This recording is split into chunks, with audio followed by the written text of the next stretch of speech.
Is your external component the Qt.dll library DLL not found? I'm Sophie Chen, a Windows support engineer. I'm here to help you re-establish Qt project links.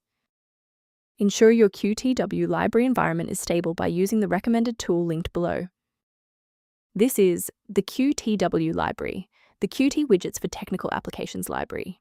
It provides unmanaged C++ routines for rendering scientific scales, sliders, dials, and 2D plots, mandatory for engineering and data visualization tools built on the Qt framework.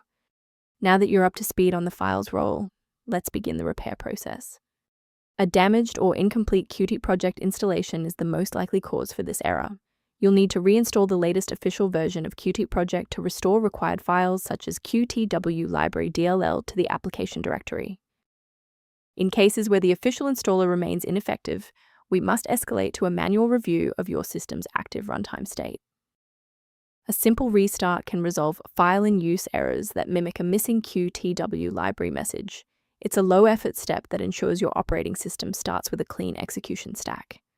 Don't forget to bookmark the video or give it a like before you restart. It's the fastest way to jump right back into this tutorial after the reboot. With the restart confirmed as ineffective for this instance, let's analyze the registry settings next. If you need to pause the video while navigating the registry editor, feel free.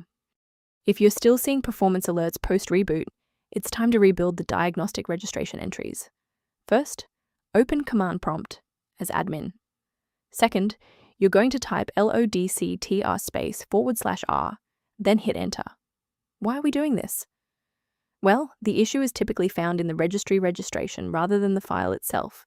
This rebuild command clears out legacy performance data and reestablishes a clean connection to the OS monitoring tools.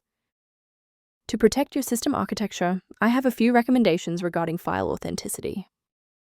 Most individual downloads of Qt.dll library DLL lack a valid digital signature, meaning they have not been verified for authenticity or safety by the original software developer. A verified diagnostic utility can help manage the ongoing restoration and health of your system's library ecosystem. If you're managing system alerts or background maintenance tasks, the resource below offers general guidance related to Qt.dll library. To support our technical team and receive updates on Qt.dll library resolutions, please hit the like button and subscribe to the channel.